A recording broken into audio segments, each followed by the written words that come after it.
The fantastic for first സ്റ്റെപ്സിൽ ആദ്യമൊക്കെ ഗലാക്ടസിനെ കണ്ടപ്പോൾ മാത്രമല്ല ആ ബിൽഡപ്പ് കൂടെ കേട്ടപ്പോൾ ഗലാക്ടസ് വളരെ അൺസ്റ്റോപ്പബിൾ ആയിട്ടുള്ള വില്ലനായിട്ട് തോന്നി. മാർവൽ കോമിക്സിലൊക്കെ ഗലാക്ടസ് എന്ന ക്യാരക്ടറിനെ എത്രമാത്രം പേടിക്കേണ്ടിയിരിക്കുന്നു എന്നൊക്കെ എല്ലാവർക്കും അറിയാവുന്ന കാര്യമാണ്. എന്നാൽ മൂവിയിലേക്ക് വന്നപ്പോൾ കോമിക്കിലേക്കാൾ വളരെ വീക്കായിട്ടാണ് ഗലാക്ടസിനെ കാണിച്ചിട്ടുള്ളത്. മൂവിയിൽ റീഡ് റിച്ചാർഡ്സ് അഥവാ മിസ്റ്റർ ഫാന്റാസ്റ്റിക്കിന്റെയും സ്യൂ സ്റ്റോം അഥവാ ഇൻവിസിബിൾ വുമന്റെയും മകനായ ഫ്രാങ്ക്ലിൻ റിച്ചാർഡ്സിനെ കൊണ്ടുപോകാനാണ് ഗലാക്ടസ് ഭൂമിയിലേക്ക് എത്തുന്നത്.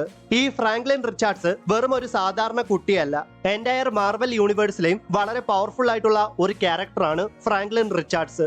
എർത്തിലേക്ക് എത്തിയ ഗലാക്ടസ് ദ ഫാന്റാസ്റ്റിക് ഫോർ എന്ന ടീമിലെ മൊത്തം മെമ്പേഴ്സിനോട് പോരാടുകയും ഫ്രാങ്ക്ലിൻ റിച്ചാർഡ്സിനെ ഒരു നിമിഷം കൈക്കലാക്കിയെങ്കിലും സ്യൂ സ്റ്റോമിന്റെ സഹായത്തോടെ സിൽവർ സർഫർ ഗലാക്ടസിനെ ഒരു പോർട്ടലിലൂടെ ദൂരേക്ക് എവിടേക്കോ അയക്കുന്നുണ്ട്. ആക്ച്വലി കോമിക്സിൽ ഗലാക്ടസ് ഇമാതിരി പണി കാണിക്കില്ല. അതായത് ഗലാക്ടസ് ഒരിക്കലും ഫ്രാങ്ക്ലിൻ റിച്ചാർഡ്സിനെ തേടി പോകില്ല. കാരണം ഫ്രാങ്ക്ലിൻ റിച്ചാർഡ്സിനെ അദ്ദേഹത്തിന് പേടിയാണ്. ഫ്രാങ്ക്ലിൻ റിച്ചാർഡ്സ് ഒരു കുട്ടിയാണെങ്കിലും അവന് റിയാലിറ്റിയെ വരെ മാറ്റി എഴുതുവാൻ സാധിക്കും.